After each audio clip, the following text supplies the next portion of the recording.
Gente, bom dia, boa tarde ou boa noite, vai depender da hora que você está assistindo esse vídeo. Aqui quem vos fala é o professor Gelvan. Novamente vou trazer aqui um tema que eu já gravei, só que eu passei 2 dias estudando esse tema. E gravei depois que eu terminei de estudar, eu morrendo de sono, eu vou gravar, gravei, né? Aí hoje eu vou fazer o seguinte, eu vou trazer ele, tô mais esperto, né? Vou trazer ele e tentar explicar mais com calma, mais com carinho para vocês, certo? Esse tema, essa passagem, ele divide o catolicismo e o católico e os evangélicos, os católicos e os evangélicos. Jeová, que versículo é esse? Que passagem é essa? Pelo amor de Deus, não vai botar complicar o teu canal, não, o canal do Jacó. Não, não faça isso. Gente, mas eu vou trazer de uma forma que vocês vão entender e compreender que ela é muito relativa. E se você assistir 50 vídeos como eu assisti, e se você for para o original, você não vai encontrar. Você vai ter que ficar, você vai ficar em cima do muro e dizer assim, ou eu caio para um lado, ou eu caio para o outro, e a escolha é sua. Por isso que eu decidi trazer, né, de fato, esse versículo. É lá em Mateus 16, 18. Já sabem? Pronto, é aquilo ali mesmo. Sobre a pedra. Quem seria a pedra? Pedro ou Jesus, né? De antemão, eu queria começar a falar lá do comecinho, eu queria, né, contextualizar. É, Jesus estava com seus discípulos, né, lá em Cesárea de Filipe, e ele começou a falar, né? Eu vou só resumir, não vou ler aqui o texto, mas uns dizem que Cristo é João Batista, outros dizem que é Elias, outros falam que é Jeremias, alguns falam aí que é algum profeta. Aí ele pergunta, e vocês acham que quem é Cristo, né? Aí vamos lá para o 16, meu Mateus. Então, né, deixa eu ver. Então, Simão Pedro disse, o Senhor é o Cristo e o Filho de Deus vivo. 17. Então, Jesus afirmou, bem-aventurado é você, Pedro, Simão Pedro, né? Porque não foi carne nem sangue que revelaram isso a você, mas foi o Pai que está nos céus. Pedro foi esperto, ele estava só esperando a oportunidade, né? Só que Cristo aqui disse assim, ó, quem te revelou isso foi o Pai, que eu sou o Cristo, né? Então Pedro, né? A relação de Cristo com Pedro, né? Foi igual o Paulo. Então vamos lá. Agora eu vou entrar na parte que, né? Que as pessoas não querem que eu fale, mas vou falar. Vamos lá. Também lhe digo que você, Pedro, é pedra. Aliás, desculpem, gente. Também eu lhe digo que você é Pedro, e sobre esta pedra edificarei minha igreja, e as portas do inferno não prevalecerão contra ela. Pá, parou aqui. Giovanni, mas aí tu vai me complicar, Giovanni. Vai complicar, tu vai te complicar. Não entra nesse debate, não. Gente, não é debate, é só uma reflexão. Vocês vão ver que no final todo mundo vai ficar feliz, cada um vai ficar com sua opinião e pronto, certo? Tem 3 interpretações para essa passagem, 3 que eu achei, né? Eu vasculhei, ó, eu tô aprendendo grego, eu tive que trazer, ler grego, eu tive que escrever a parte grega, escrever a parte usar o português aqui, né? O português, o nosso português mesmo, na parte de síntese e classes gramaticais, para entender, para trazer uma melhor forma e da forma que eu vou ensinar a mostrar para vocês vão entender as 3 formas e que as 3 formas são a mesma coisa, as 3 interpretações, aliás. Estou aqui com a minha Bíblia e estou ali com as pescas. Vamos lá. Tu és Petro. Já foi Petro? Sim, Petro seria a palavra usada grega, usada lá quando Jesus falou. Tu é Petrus, com acento Petrus, e sobre esta Petra, outra palavra que eu quero que vocês decorem aí. Petrus e Petra. Edificarei a minha igreja. Vamos lá para entender essa passagem. Tu és Petro. Substantivo masculino. Legal? Ok. E sobre esta é um pronome demonstrativo feminino. Petra, Petra é um substantivo feminino. Então aí daí já dá para entender que o português aqui tá bem claro. Ele tá, não tem a regência aqui tá ok, ou seja, tá alinhado. Esta com Petra, né? Não pode ser, não poderia ser esta e uma palavra masculina. Edificarei minha igreja. Já vamos lá. Mas eu tô tentando, tô querendo entender o que quer dizer. Primeiramente, Jesus, os judeus falavam em aramaico, certo? Falavam, na verdade, três línguas: aramaico, grego e hebraico, certo? Ok. Jesus aqui, eu não tenho dúvida, ele falou em aramaico. João, mas o Novo Testamento está falando, está toda escrita em grego. Pois é, aí que tá. Hoje, para você, qual é a língua universal? Giovanni, a língua universal, mais fácil de você ir pelo meio do mundo aí entender as coisas é inglês. Pronto, naquela época o grego era a língua global. O nicho que tinha ali, que eram os judeus, falavam em aramaico, mas eles sabiam falar as três línguas. Ou seja, eles sabiam falar. Mas qual é mais vantajoso? Escrever em aramaico ou escrever em grego? Grego, porque grego era universal. Eles iam, quando a palavra saísse para dali daquele nicho ali, daquele local, era mais fácil as pessoas que não sabiam aramaico ler em grego. Então foi uma estratégia escrever em grego. Então Jesus falou isso em aramaico, Mateus registrou em grego. Aí Mateus deixou uma dúvidazinha pra gente, né? Ele poderia ter deixado uma nota de rodapé, né? Vamos lá. Petro significa Pedro ou deriva também de pedra, né? Petros. E Petrus, né? Petra significa pedra, rocha. Eu vou começar aqui com arrastar um pouco aqui, pegar aqui pro lado dos evangelhos, qual é a interpretação deles. É o seguinte, se fosse para Pedro ser pedra, tem dois casos aqui. Eles dão duas explicações principais. Ó, se Cristo queria dizer que Pedro era pedra, é o seguinte, ele tinha falado o seguinte: Tu és Pedro, e sobre ti edificarei a minha igreja. Ok. Quando eu ouvi essa explicação de um doutor, eu disse assim, mas cadê a pedra? Aí eu fui para o original, Petrus significa pedra e Pedro ao mesmo tempo. Ah, sim, a pedra tá. Ou seja, a palavra ia ter duplo sentido, ia ter dois sentidos ao mesmo tempo.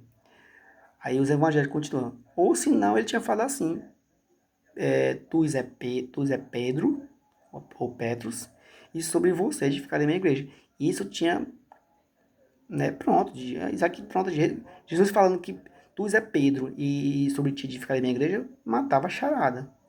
E outra coisa, gente, os evangelhos falam, outra coisa, católicos, né, o Novo Testamento traz Jesus como uma pedra, a pedra angular. Lá por exemplo, em Coríntios 3:11, Jesus é pedra. Lá de novo, em 1 Coríntios 10:4, Jesus é pedra. Em Isaías, Jesus é pedra. Lá em 1 Pedro 2:4-8, Jesus é pedra. Estou falando só de uns versículos, tem mais. Certo? Então, como é que só lá em Mateus Jesus não vai ser pedra? Vai ficar isolado, né? Pois é. Isso é a principal defesa, tese, não vou dizer se eu digo teoria, né? Defesa dos evangélicos. Vamos lá para os católicos, né? O que, é que o católico está falando? Rapaz, vamos lá, vamos defender agora os católicos, né? Católicos é o seguinte, né? Tus é Petros, e sobre esta Petra edificarei minha igreja. Os católicos já sabiam, que eu bem concordo, que Jesus falou em aramaico. E por incrível que pareça, em aramaico, Petrus e Petra têm o mesmo significado. Ou seja, são a mesma palavra. Então vamos lá, agora vamos ler os segundos católicos. Tu és pedra, Pedro, porque Pedro e Petros é Pedro e pedra. Tu, tu és pedra, Pedro. Tu é pedra, Pedro. E sobre esta pedra, Pedro, você, né, edificarei a minha igreja. Pronto. E não tem como refutar, e não tem como dizer que Jesus, os católicos e os evangélicos, eles concordam que de fato Jesus falou em aramaico, né? Até porque mas porque Mateus escreveu em grego. Ele só ia escrever essa passagem em grego e o resto tinha aliás, ele só ia escrever essa passagem em aramaico e o resto tudo em grego. Faz sentido. Então, essa é uma das explicações que os católicos trazem, certo? E outra, não tem saída, ó. Todas as explicações não vão ter saída, porque, ó, quando o evangélico fala, tu és Pedro, Petros, e sobre ti edificarei minha igreja, aí você pensa, então tá mais específico. Só que Petros significa pedra e Pedro. Ou seja, não anula ainda a defesa dos católicos. Então chegou no momento que eles concordaram que mexendo ou não na palavra vai dar duplo sentido. A pergunta é, você vai crer que Jesus é pedra ou você vai crer que Pedro é pedra? Vai ficar, né, essa palavra, essa dúvida vai ficar com vocês, né? Eu fiz um vídeo lá, o outro mais demorado, mas esse é mais explicativos e mais resumido e, tipo assim, não tem para onde correr, né? Então, posso falar de novo as duas versões ou vocês querem voltar ao vídeo e escutar, né? Tem embasamento tanto do lado evangélico, mas também tem embasamento tanto do lado católico. Giovanni, e a tua opinião? Epa, peraí. Ó, outra coisa, eu fui vasculhar sobre a questão de se Pedro de fato é pedra, então vai ter um sucessor. Então vai ter, porque até hoje tem um sucessor, que é o padre o Leão, sei lá, é o Papa Leão 14, né? Alguma coisa assim. Deus deixou algum sucessor? Aí eu fui vasculhar, procurar. Aí sim, nos documentos da Igreja Católica então não tem interpretação, tem uma explicação para isso. Não tem na Bíblia, mas ele tem uma explicação para isso. Inclusive, também no documento lá, eles falam que o primeiro Papa assumiu depois de aproximadamente depois de 120 anos, que foi o Lino, né? Alguns historiadores falam que foi Lino que assumiu depois de 120 anos. Ou seja, em outras palavras, Jesus não deixou um sucessor para se fosse Pedro, fosse a pedra. Né? Não deixou. Posso falar outra coisa mais? E eu não estou defendendo os evangélicos, não, gente, viu? Tá bom? Só estou dizendo que eu achei os documentos católicos. Isso já é, tipo, sobre a fé, sobre fé. Supondo que você é católico, já vão estar defendendo os evangélicos. Não, lá no seu documento da igreja fala sobre isso. Eu não vou dizer que de fato que sim ou que não, né? Eu vi as explicações por quê, né? Foi plausíveis, tem sentido, mas eu não vou entrar tomar partido aqui nem plano pelo boto. Eu queria que vocês só, né, entendessem essa questão da divisão, a interpretação tanto dos evangélicos como dos católicos. Mexendo ou não na palavra, sempre vai cair no mesmo local, na mesma interpretação. Ou seja, você vai ter que decidir se Pedro é pedra ou Pedro não é pedra. Agostinho e tantos outros católicos daquela época acreditavam que Cristo era pedra, mas bem estudando a Igreja Católica formulou, não, Pedro é pedra, não, Pedro de fato é a pedra. Eu botei um nome aqui de um dos preceptores, eu acho que é Crisóstomo. Né? Não escrevi o resto porque não quero entrar nesse método. Mas acreditava. Giovanni, tu já tá começando a levar pro lado do evangelho. Não, gente, não. Estou dizendo que uns acreditavam, outros não. Tinha uma divisão. Hoje ainda existe esse debate. Se você for pro YouTube, você não vai conseguir achar basamento para você dizer assim, ó, tá aqui. Bem aqui fala, né, que de fato, dá para explicar. Eu já procurei debate, já procurei doutor de teologia falando de um lado e de outro, e no final das contas você vai ter que engolir seco esse relativismo, essa opinião. Ou você crê de um lado, do jeito, ou você crê do outro. E isso é só, né? Isso é que eu queria trazer para vocês. Eu queria que vocês dessem opinião, né? E outra coisa, gente, eu vou pedir novamente. Se inscrevam no canal, dê um sininho lá, dê uma curtida, comentem, compartilhem com alguém que tem essa dúvida. Eu estudei 2 dias para fazer um vídeo de 15 minutos, 16, vai ser dar 16. 2 dias, mas foi algo profundo. Eu procurei assim, eu tive que escacaviar mesmo e já sabia um pouquinho de grego, mas procurei mesmo, né?